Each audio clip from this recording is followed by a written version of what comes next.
Hello friends, welcome back. ಹೇಗಿದ್ದೀರಾ ಎಲ್ಲರೂ? ಇವತ್ತು ನಾನು ಒಂದು ನಿಮಗೆ ಸ್ಪೆಷಲ್ ವಿಡಿಯೋ ಮಾಡುತ್ತಿದ್ದೇನೆ. ಒಂದು ತಾಜಾ ತರಕಾರಿ ಉಪ್ಪಿನಕಾಯಿ ಅಂದಮೇಲೆ ಯಾರಿಗೆ ತಾನೇ ಇಷ್ಟ ಇಲ್ಲ ಹೇಳಿ? ಹೇಳುವಾಗಲೇ ಬಾಯಲ್ಲಿ ನೀರು ಬರುತ್ತೆ. ಹೇಗೆ ಮಾಡೋದು ಅಂತ ನೋಡು ಬನ್ನಿ. ಮೊದಲಿಗೆ ಸ್ವಲ್ಪ ಕ್ಯಾರೆಟ್, ತೊಂಡೆಕಾಯಿ, ಆಮೇಲೆ ನೆಲ್ಲಿಕಾಯಿ ಇವಿಷ್ಟನ್ನು ಕೂಡ ತೆಗೆದುಕೊಂಡಿದ್ದಾರೆ. ಇವಾಗ ಇದನ್ನು ಕಟ್ ಮಾಡಿದ ನಂತರ ಒಂದು ಬೌಲಿಗೆ ಹಾಕ್ಕೊಳ್ತಿದ್ದಾರೆ. ಯಾಕಂದರೆ ಇದಕ್ಕೆ ಉಪ್ಪು ಹಾಕ್ಲಿಕ್ಕುಂಟು. ಉಪ್ಪು ಎಷ್ಟು ಅಂದರೆ ಒಂದು 4 ಸ್ಪೂನಷ್ಟು ಉಪ್ಪು ಹಾಕಿದ್ದಾರೆ. ಯಾಕಂದರೆ ಅದು ಒಂದು ದಿವಸ ಇಡ್ಲಿಕ್ಕುಂಟು. ಯಾಕಂದರೆ ಉಪ್ಪು ಅದಕ್ಕೆ ಚೆನ್ನಾಗಿ ಹೀರಬೇಕು. ಆ ತರಕಾರಿಗೆಲ್ಲ ಉಪ್ಪು ಚೆನ್ನಾಗಿ ಹೀರಿದರೆ ಇವಾಗ ಇದನ್ನು ತೆಗೆದಿಟ್ಟಿದ್ದಾರೆ. ಆಮೇಲೆ ಇದಕ್ಕೆ ಒಂದು ಆ್ಯಡ್ ಮಾಡಿದ್ದಾರೆ. ಯಾವುದಂದರೆ ರಾಜಕಾಯಿ. ಇದು ಮೊನ್ನೆ ಒಂದು ಫ್ಯಾಮಿಲಿ ಮನೆಗೆ ಹೋಗಿದ್ದಾಗ ನಾನು ತೆಗೆದುಕೊಂಡು ಬಂದಿದ್ದೆ. ಇವಾಗ ಒಂದು ಪ್ಲೇಟಲ್ಲಿ 4 ಟೇಬಲ್ ಸ್ಪೂನಷ್ಟು ಕಡು, 2 ಟೇಬಲ್ ಸ್ಪೂನಷ್ಟು ಜೀರಿಗೆ, 1 ಟೇಬಲ್ ಸ್ಪೂನಷ್ಟು ಮೆಂತೆಕಾಳು, ಅದರೊಟ್ಟಿಗೆ ಸ್ವಲ್ಪ ಗಾರ್ಲಿಕ್ ಕೂಡ ತಗೊಂಡಿದ್ದೇನೆ. ಆಮೇಲೆ ಸ್ವಲ್ಪ ಒಣಮೆಣಸು, ಅದರೊಟ್ಟಿಗೆ ಊರ ಮೆಣಸು ಕೂಡ. ಇವಿಷ್ಟನ್ನು ಗ್ರೈಂಡ್ ಮಾಡಲಿಕ್ಕುಂಟು.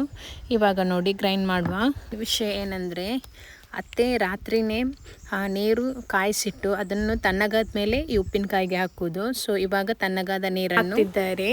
ಇವಾಗ ಇದಕ್ಕೆ 2 ಟೇಬಲ್ ಸ್ಪೂನ್ ಟರ್ಮರಿಕ್ ಪೌಡರ್ ಕೂಡ ಹಾಕಬೇಕು. ಇದು ತುಂಬ ಮಸ್ಟ್ ಆಗಿರ್ತದೆ. ಆಮೇಲೆ ಮೆಣಸು ಮೀಡಿಯಮ್ ಗ್ರೈಂಡ್ ಆಗುವಾಗ ಫಸ್ಟಿಗೆ ಇಟ್ಟಿದ್ನಲ್ವ ಕಡು, ಜೀರಿಗೆ, ಆಮೇಲೆ ಮೆಂತೆ ಇವಿಷ್ಟನ್ನು ಕೂಡ ಹಾಕಬೇಕು. ಅದ ನಂತರ ಚೆನ್ನಾಗಿ ಇದನ್ನು ಗ್ರೈಂಡ್ ಮಾಡಬೇಕು. ನೀವೇ ನೋಡಿ ಯಾವ ಥರ ಅಂತ. ಈ ಥರ ಇದನ್ನು ರೆಡಿ ಮಾಡಿ ಇಟ್ಕೊಳ್ಳಿ. ಕಳೆದ ವರ್ಷ ಅತ್ತೆ ತೆಗೆದಿಟ್ಟ ಮಿಡಿ ಮಾವಿನಕಾಯಿ ಕೂಡ ಇತ್ತು. ಅದು ಏನು ಕೂಡ ಆಗಿರಲಿಲ್ಲ.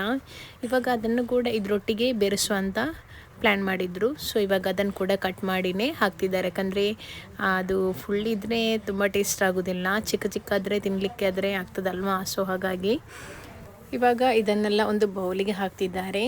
ಬೌಲಿಗೆ ಹಾಕಿದ ನಂತರ ಮೊದಲಿಗೆ ನಾವು ಗ್ರೈಂಡ್ ಮಾಡಿಟ್ಟ ಮೆಣಸಿದು ಪೇಸ್ಟ್ ಇದೆಯಲ್ವಾ, ಅದನ್ನು ಇದಕ್ಕೆ ಮಿಕ್ಸ್ ಮಾಡಬೇಕು. ಚೆನ್ನಾಗಿ ಮಿಕ್ಸ್ ಮಾಡಬೇಕು. ನನಗಂಥದ್ದು ಪ್ರಿಪೇರ್ ಮಾಡುವಾಗಲೇ ತಿನ್ನಬೇಕು ಅಂತ ಆಗ್ತಿತ್ತು. ಅದರ ಸ್ಮೆಲ್ ಕೂಡ ಅಷ್ಟೇ ತುಂಬ ಒಳ್ಳೆಯದಾಗಿರ್ತದೆ. ಇದಾದ ನಂತರ ಇದಕ್ಕೆ ಒಂದು ಸ್ವಲ್ಪನೂ ಕೂಡ ನೀರಿನ ಕೈ ಹಾಕಬಾರ್ದು. ಯಾಕಂದರೆ ಅದು ಮತ್ತೆ ಕೆಟ್ಟೋಗ್ತದೆ. ಇವಾಗ ಅದಕ್ಕೆ ಸ್ವಲ್ಪ ಹಿಂಗು ಕೂಡ ಹಾಕ್ಲಿಕ್ಕುಂಟು. ಅದನ್ನು ಕೂಡ ಹಾಕ್ತಿದ್ದಾರೆ. ಫೈನಲ್ ಆಗಿ ಇದಕ್ಕೆ ಒಗ್ಗರಣೆ ಮಾಡಲಿಕ್ಕುಂಟು. ಇವಾಗ ಒಂದು ಪ್ಲೇಟಲ್ಲಿ ಕರಿಬೇವು ಸೊಪ್ಪು ಮತ್ತು ಗಾರ್ಲಿಕ್ ಕೂಡ ತಗೊಂಡಿದ್ದೇನೆ. ಇವಾಗ ಫ್ರೈ ಪ್ಯಾನಲ್ಲಿ ಆಯಿಲ್ ಹಾಕಬೇಕು. ಆಯಿಲ್ ಹಾಟ್ ಆದ ನಂತರ ಕಡು ಹಾಕಿ, ಕಡು ಫ್ರೈ ಆದಮೇಲೆ ಗಾರ್ಲಿಕ್ ಮತ್ತು ಈ ಕರಿಬೇವು ಸೊಪ್ಪು ಇದೆಯಲ್ವ ಅದನ್ನು ಕೂಡ ಹಾಕಬೇಕು. ಇದೆಲ್ಲ ಚೆನ್ನಾಗಿ ಫ್ರೈ ಆದ ನಂತರ ಮೊದಲಿಗೆ ನಾವು ಉಪ್ಪಿನಕಾಯಿ ರೆಡಿ ಮಾಡಿಟ್ಟಿದ್ವಲ್ಲ ಅದಕ್ಕೆ ಮಿಕ್ಸ್ ಮಾಡ್ಕೊಳ್ಬೇಕು. ಅದ ನಂತರ ತುಂಬ ಚೆನ್ನಾಗಿ ಮಿಕ್ಸ್ ಮಾಡಿಕೊಂಡಿದ್ದಾರೆ. ಇದನ್ನು ನೋಡಲಿಕ್ಕೆ ಇವಾಗ ನಿಮಗೆ ಈಸಿಯಾಗಿ ಕಾಣ್ಬೋದು, ಆದರೆ ಇದಕ್ಕೆ ತುಂಬ ಕೆಲಸ ಇದೆ. ಇದಾದ ನಂತರ ಉಪ್ಪಿನಕಾಯಿಯನ್ನು ಒಂದು ಡಬ್ಬದಲ್ಲಿ ಸ್ಟೋರ್ ಮಾಡಿಟ್ಟಿದ್ದೇವೆ. ಇದು 1 ವರ್ಷದವರೆಗೆ ಏನು ಕೂಡ ಆಗಲ್ಲ. ಕೆಲವೊಬ್ಬರು ಫ್ರಿಜ್ಜಲ್ಲಿ ಕೂಡ ಇಡ್ತಾರೆ. ನಿಮಗೇನಾದರೂ ಈ ತರಕಾರಿ ಉಪ್ಪಿನಕಾಯಿ ಇಷ್ಟ ಆದರೆ ನನ್ನ ವಿಡಿಯೋ ಸಬ್ಸ್ಕ್ರೈಬ್ ಮಾಡಿ, ವಾಚ್ ಮಾಡಿ ಮತ್ತು ಆದಷ್ಟು ಶೇರ್ ಮಾಡಿ ಅಂತ ಹೇಳ್ತಿದ್ದೇನೆ. ಹಾಗೆ ನೆಕ್ಸ್ಟ್ ವಿಡಿಯೋದಲ್ಲಿ ಸಿಗುವ. Thank you, bye.